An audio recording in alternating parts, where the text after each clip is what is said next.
And guys, if you'd like to donate to charity, !charity in the chat. We'll be reading all donations on stream, of course, as El Chocas El Nino, the Spanish stud, returns to the battlefield to face off against a class that you play, Nano, the Warlock. How does this one go for El Chocas?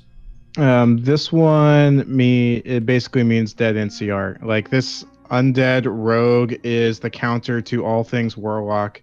See the Will of Forsaken come out on the Seduce there. The blind on the Warlock means the pet's gonna die. And once the pet's dead and he gets a re-stealth here in 2 seconds, it's going to be an issue for NCR to actually stay alive. He pops the AGM for a little bit of extra protection. Shokas wisely backs off. He's going to let that AGM fall off in about 10 seconds and then start to re-engage. And now the Warlock basically has nothing. I don't know if Shokas has his Shadow Reflector up, but if he does, there's almost nothing that NCR can do to beat an undead rogue that has this burst potential and has Shadow Reflector up. And he'll probably die immediately after the kidney here. The grenade will come out here as Shadow Reflector is popped. No Death Coil is going to come down here as the Immolate looks to do some serious damage. No, it will be canceled there as the DC comes out after the Shadow Reflector's down. Cold Blood is still up here, looking for some damage here. Wotif, no, it's Trinket and the Evis with the Cold Blood. Just spells his defeat there. Not Master Demonologist, no Feldom. Nano's right. It is too uphill of a matchup here for the Warlock.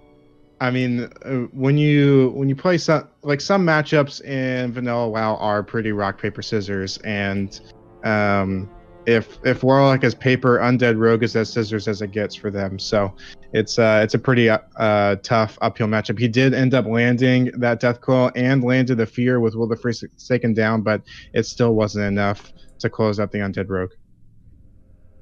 Most of the Warlocks I know say that really Warlock needs that Soul Link, or at the very least Master Demonologist, in order to compete, right? Without the Feldom, without the double sacrifice, it is too much of a matchup to really counter there. So unfortunately, Shokas, or fortunately for the Shok army members of the chat and the Shok God emote spam coming out, fortunately for his fans, he does manage to take another win here off of the Warlock, and we've seen really a fantastic performance from him here today in the CDL. I love that emote so much. It's such a good emote, the Shok God emote. I just zoomed in on it for the first time. It's actually perfect. It's really well made too. Like, that's some excellent Photoshop. I need to talk to Shok's emote guy. Like, he's got some serious emote game here coming out. You know, I think for the duel tournament, you have to plan around it, right? So NCR choosing not to be the Master Demonologist spec, yes, that would help him in his matchup against the Rogue, and maybe in his matchup against the Warrior as well. And his matchup against the Mage. Right? Yeah, but so I mean, the problem is that when you go that Master Demonologist spec, you either have to give up Shadowburn or you give up Siphon Life. And both of them are pretty crucial in a 1v1 situation. Yes, the extra resistances are nice against the mage, but you should be able to win a duel against the mage regardless, without having to rely on that. So personally, I would prefer to just give up the duels against the rogues. Okay, you can beat me 2-0, but I'm going to have the upper advantage on basically every other duel because I am a Warlock. But maybe I'm wrong, because these Warlocks have been struggling so far in this tournament. NCR does have a chance here. Oh, he gouges the Death Boil, does El Shokas. That's a huge gouge. It'll give him an opportunity to reopen back up here, and he takes down NCR. Quick 2-0 there from El Shokas. The big gouge on the Death Coil, preventing the damage follow-up. I guess that's one of the reasons. That's one of the first examples you really see of batching. I'm gonna get flack for this, but batching really being kind of clutch there for him, right? It's not, you really wouldn't see a Death Coiled gouge in any other situation, right?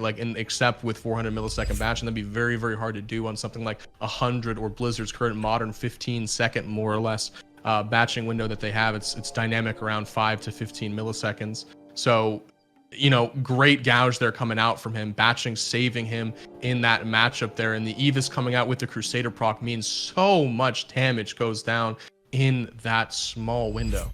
Yeah, again, if I see an Undead Rogue open on me in Warsong Gulch out in the midfield and I have no support, That basically means I hope that the graveyard timer is coming up soon because I'm going to be jumping there pretty quickly. Again, Warlocks paying for their unfortunate theft of magic from demons, not able to quite eke out a victory there because he's relying on crappy magics. Unfortunately for him, right, Shadow is not the play. The Arcane, the Fire, the Frost will potentially come out on top here as ZQI so far, more wins than the Warlock, I think. Nano, it's looking rough out there for your kind, my guy.